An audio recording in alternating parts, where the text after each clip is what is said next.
Alright, what's up guys? Nito here, and welcome back to another episode of Noteworthy Interactions. So today, I'm going to be revisiting a concept that I made a video about back in Heist League, and that is Spell Impale. So if you're not aware, Impale is pretty much only available to attacks for pretty much every source of it in the game. So if you see a node like this, it says chance to impale enemies on hit with attacks. And that's true for the Impale gem, and that's true for pretty much every other item that grants impale chance. So for example, these gloves give you chance to impale enemies on hit with attacks. There's one exception to this, and that was introduced in the Heist League, and that is Replica Heartbreaker.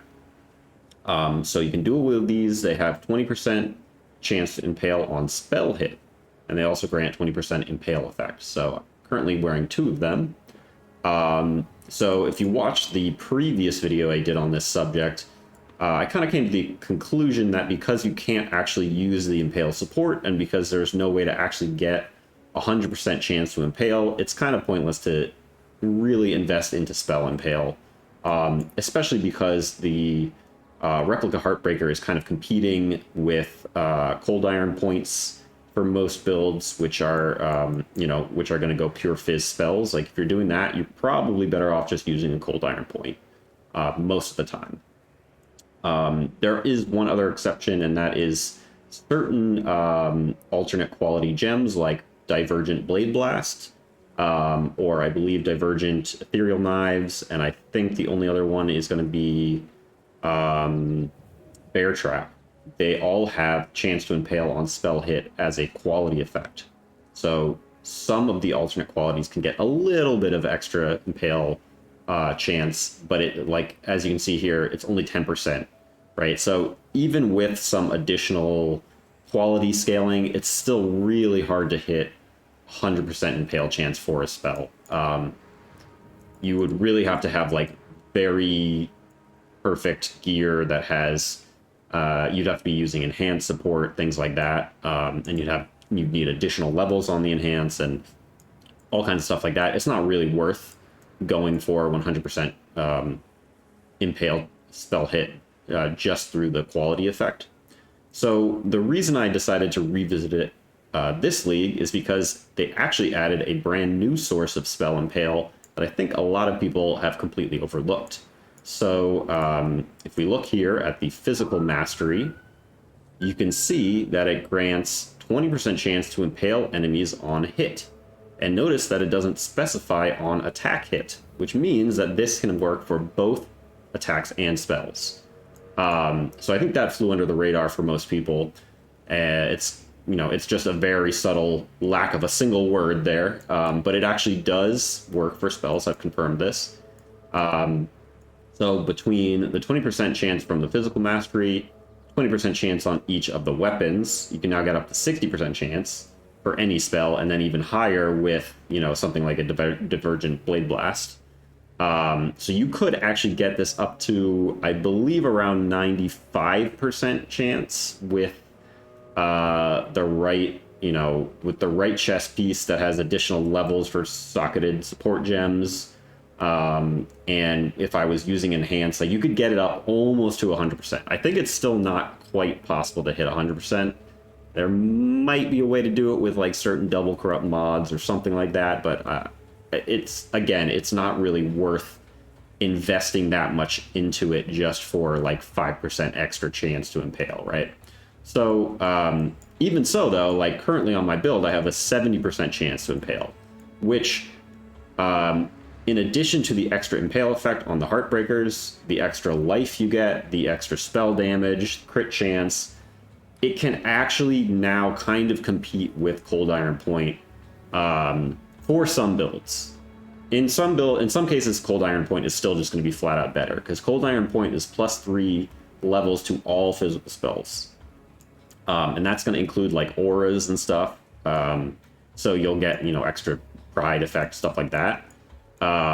Which can make Cold Iron Point still sometimes better. But for this particular setup, Replica Heartbreaker did actually end up winning out in terms of both damage and like defense and utility, because it also gives, the energy shield life recharge rate, stuff like that. So, and currently I'm playing a low life champion. We're using the basically permanent adrenaline you get from using Petrified Blood. We have permanent Fortify, and then taking this for some extra aura effect. I could go for Master of Metal for the extra Impale hit, but the you don't get any like extra Impale chance or anything here, because like this node also says, you know, specifies with attack, stuff like that. But you would be able to take advantage of the 6 to 12 added physical damage for each Impale on the enemy, so that's something you could consider. I ended up going for Inspirational so that I could fit in the banner, because my reservation, I'm currently reserving like almost my entire mana pool. Currently using Dread Banner, which I'm not sure where I have it, but it's, oh, there it is. So Dread Banner grants extra Impale effect. So the chance to Impale still only applies to attacks from Dread Banner, but it does grant 17% increased effect, and it makes enemies have less accuracy. So if you have some evasion, it's both good defense and offense for a build like this, and you get to use it for free if you're taking Inspirational. Plus the 30% increased effect of non-curse auras is actually very strong, considering how many auras and stuff you can squeeze in now with all of the changes to mana reservation and all of that. So that's what I decided to test out. I will preface this by saying you probably shouldn't copy this build. It's not a very good build. I don't really recommend doing this exact setup. I was really just trying to test out various mechanics like the spell Impale stuff. And the other thing I was testing out was utilizing some of these new Armor and Energy Shield Mastery nodes right here. So in particular, this one, which increases and reductions to armor, also apply to Energy Shield recharge rate at 20% of their value. And then I'm combining that with Eternal Youth. And Eternal Youth is going to make all of your Energy Shield recharge apply to your life instead. So the reason I'm actually doing this is because you can get Energized Armor right here is actually very strong, because it's going to convert these ES energy nodes into pure armor nodes, and you're going to get a ton of extra armor, right? So 35% armor from Faith and Steel, 18% armor from just a minor node there, and then these guys as well. Sanctum of Thought giving 42% armor, which is pretty awesome. And the other cool thing you can do is you could take Agnostic, which is going to make your maximum energy shield 0. And because your energy shield is 0, you don't count as being on low energy shield or full energy shield ever. Neither of those will apply, which means that you can utilize this other energy shield mastery, Armor and Energy Shield Mastery, which makes you defend with 120% of your armor while not on low energy shield. Which again, because your maximum shield is 0, you can never be on low energy shield. So basically, this is just 20% more armor. So that's very strong, right? One node giving 20% armor is pretty awesome. Also, because I'm doing this Eternal Youth stuff, I can utilize Brittle Barrier. And Brittle Barrier gives you faster start of energy shield recharge, but you take increased damage while on full energy shield. Because I have 0 maximum energy shield, I also can never count as being on full energy shield. So you can just ignore the downside of using Brittle Barrier, and you basically get to use, life recharge that starts very quickly. And also, the Replica Heartbreakers, again, have 10% faster start of energy shield recharge on them. And that's also going to apply to your life. Plus, we're anointing Essence Infusion here, which gives you faster start and faster recharge.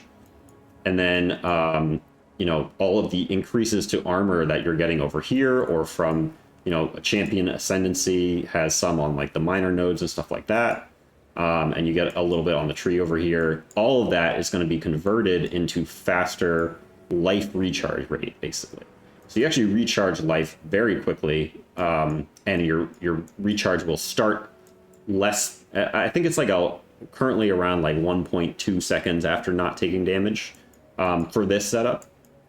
And then I'm using a Skin of the Lords with Wicked Ward on it. You can also use a Scourged chest with Wicked Ward, because that's one of the Scourge modifiers as well. But that just gives you Wicked Ward, which is going to reduce your energy shield recharge rate, but make it so that you can't interrupt the recharge from taking damage. And again, all of that's just going to apply to your life, including the less energy shield recharge rate, unfortunately. But that just takes you down from a base of 33% recharge per second down to around 20% recharge per second, which, since you're then scaling that from all of this armor scaling, it's actually not that bad. Like, you could actually even use a Devouring Diadem, which is going to give you Eldritch Battery, and that's another 50% less energy shield recharge rate on top of that. So that's kind of bad, right? But Devouring Diadem gives you a 10% chance to start your energy shield when you use a skill. So if you're playing like a build that's, casting or attacking like roughly 10 times a second, even if you're taking damage, you're going to be able to trigger your recharge like very quickly, right? So you're basically always going to be recharging, and you can still get 20 to 30% recharge or life recharge per second relatively easily, even taking both Wicked Ward and Eldritch Battery from the diadem. So like that combination can actually be quite powerful. But for this build, I am doing, because I'm doing the low life stuff, I also wanted to get Pain Attunement on my Crown of Thorns over here, because I'm not pathing all the way up to here. So yeah, I mean, it ended up being quite tanky. One of the things that's really important for a build that's relying on recharge, either energy shield or life recharge, is you want to be immune to as many damage over time effects as possible. So things like Ignite, Poison, Bleed, etc. Because all of those are going to continuously cause you to take damage and continuously prevent you from starting your recharge. So obviously the easiest way to be Ignite immune is just by running Purity of Elements, which makes you immune to all elemental ailments. So that's what I'm doing on this champion right here. So you can see I'm running Pride, Purity of Elements, Determination, Petrified Blood. Right now, Petrified Blood is on life. And if you didn't know, you can take the 30% increased life reservation efficiency mastery plus Champion of the Cause. And because these are generic reservation efficiency and not specific to mana. And that's going to get it so that your Petrified Blood is reserving roughly 48 to 49% of your life, which means you can be both on low life permanently, basically, and also have like a tiny bit extra so that you can be slightly above 50% and then proc your adrenaline from using a life flask. So it's kind of perfect for that. So you can actually reserve your life pool with Petrified Blood, and then you have your full mana pool. However, because I'm doing this thing with the Agnostic, we're constantly, and we're never at full life, right? Because we're always reserving. We're constantly also sacrificing 20% of our mana per second. So it just made sense for me to try to reserve my entire mana pool and then just pretty much use Life Tap on everything, right? So I have like Life Tap on my Blade Blast, Life Tap on my Blade Fall, Life Tap on my movement skills, etc. And that just lets me use my life pool for everything. And you should also note that using spending life is not going to interrupt your life recharge rate. It's just like having Eldritch Battery. Spending Energy Shield doesn't interrupt your recharge unless you've actually taken damage to that resource pool, right? So yeah, so you can use Life Tap just fine and still do this full Eternal Youth thing, or you could be Blood Magic or whatever. So yeah, the other thing, so like we're using Purity of Elements to be immune to all ailments, or all elemental ailments. So that includes Ignite, so we don't have to worry about Ignite. But Poison and Bleed are still a big issue, right? The other thing that's really cool this league is that you can use Darkness Enthroned plus some of the new mods on Abyss Jewels. So these mods now roll up to 30% chance to avoid being poisoned or avoid bleeding or avoid stun. Any ailment. You can get any ailment avoidance on any Abyss Jewel, I believe. I believe that mod rolls on all Abyss Jewels. Obviously, there's a certain eye level associated with them, but I don't think it's that high. Like this one's only eye level 69, and it still has a tier 1. So it's fairly rare to find these jewels with both, like 2 relevant ailments that you're trying to avoid. But if you have 2 jewels with those mods and you put them in the belt, if you have at least 58% across the 2 jewels chance to avoid, then with the 75% increased effect, you will be completely immune to both of those ailments, right? And that includes stun. So you can get pure stun immunity from just a belt slot on any build. Like, you don't need to get unwavering stance. You don't need to do any of that. You can just get stun avoidance from jewels on your belt, and that's it. But in this case, obviously, I'm a champion. I'm stun immune from having Fortify all the time, so I don't need that. So I went for Poison and Bleed immune, which are also 2 ailments that are relatively difficult to become immune to. So because of that, it makes it a lot easier to play an Eternal Youth build without having your recharge constantly interrupted by taking damage over time, right? So now you really only have to worry about like damage over time, ground effects, things like caustic ground, burning ground, stuff like that. And for that, you can actually use Pantheon stuff to mitigate the at least the burning ground. You can become immune through the Pantheon, which is kind of cool. So yeah, overall, I would say, again, I wouldn't copy this exact setup because this character kind of mediocre. Like, it's fairly tanky. It's only level 80. Oops. It's only level 80 right now. But I have a shit ton of armor. Let me just reactivate these. Hold on. Yeah, so we have, 32,000 armor with like very mediocre gear. And haven't used flask without flask or anything like that. So good amount of armor. You can get pretty sizable molten shell. And then because we're doing Eternal Youth, you can also use Vol Discipline, and it's going to force your recharge to start even if you're taking damage. And it's going to basically allow you to face tank anything because you recharge so quickly that and your recharge doesn't get interrupted, that as soon as you pop Vol Discipline, your health pool just like shoots up, at least for the duration of the buff, which is 3.6 seconds, or at least the duration of having Wicked Wolf, right? So that's another kind of just like panic button that you get to use in a build like this. And for the type of build that doesn't normally have access to Leech, this could be a good option. So if you're playing totems, maybe like the whole Eternal Youth thing could definitely be a pretty good option. And then, yeah, I guess the only other thing I'll mention about this build is like using Great Old One's tentacles. Since we're doing the whole spell Impale thing, you can use these gloves to get some nice extra clear from the 50% chance for impales on enemies to reflect damage to surrounding enemies. So it's not quite as good as like actual explosion effects that are based on a percentage of the enemy's health, but it's still a pretty good option. And it's far cheaper than something like Asenath's Touch. So yeah, that's kind of what I've been working with. I'll show you a little bit of the character. I ended up just really not enjoying the Blade Blast playstyle, the kind of 2-button playstyle here. Just not really my thing in general, but you can see that like the enemies do get impaled. Let's see if you can see, like, yeah, you see these spikes. You can see the spikes on the enemies. You can see them getting impaled.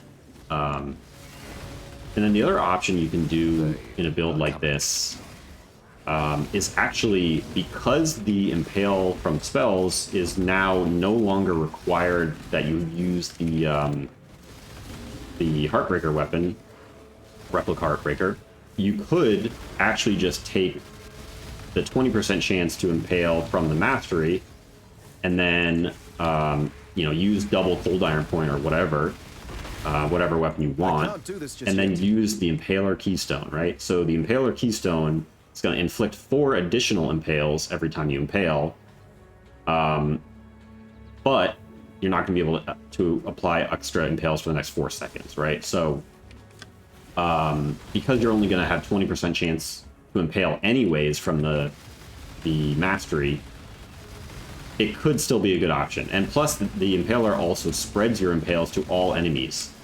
And it combines nicely with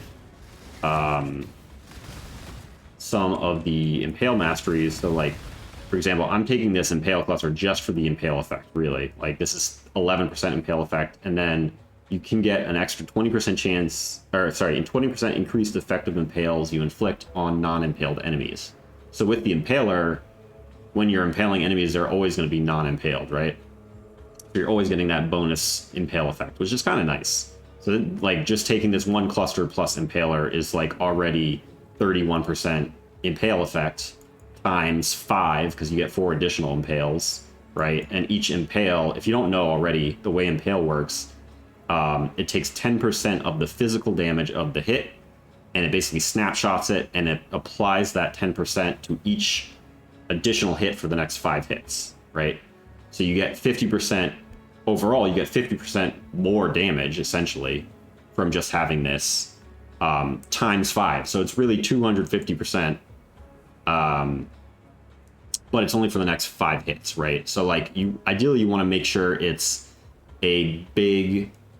sorry, when I say 250%, that's 250% over 5 hits. That's not per hit, right? Like, it's not multiplying your damage by 250%. It's 50% more per hit for 5 hits,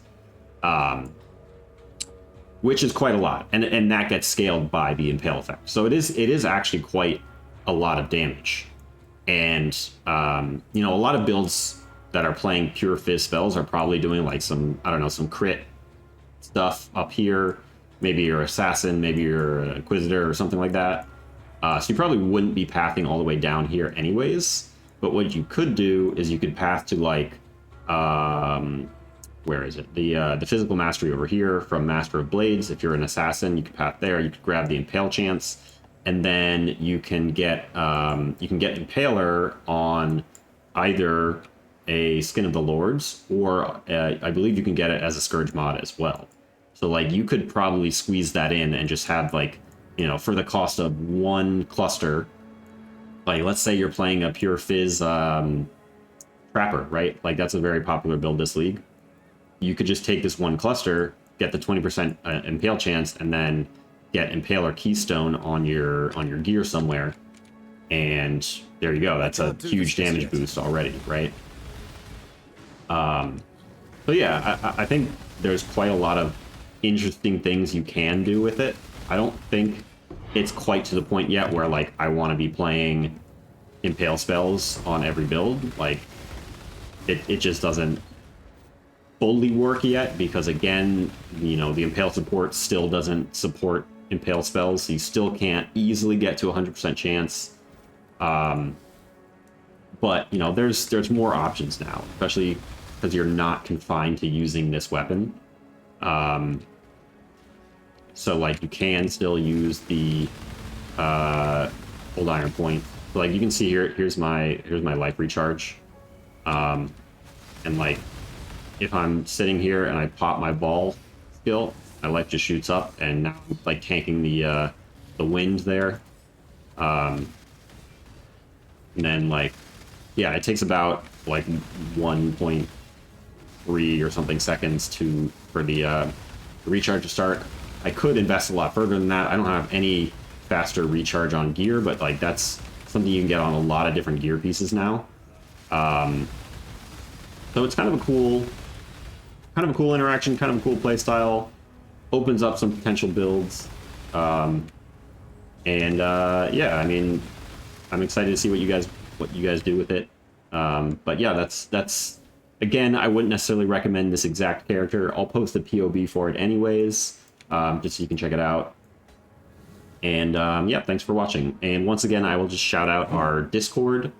I will post a link below the video. If you want to join, you will get easy access to all of the cool interactions that I have found, or that other people in my community have found. We're always talking about cool stuff that we find every day, and you know, if you have any questions on builds or you need help with a build, it's also a great place to ask questions like that. So I will post a link to that down in the description. Anyways, thank you for watching, and have a good day.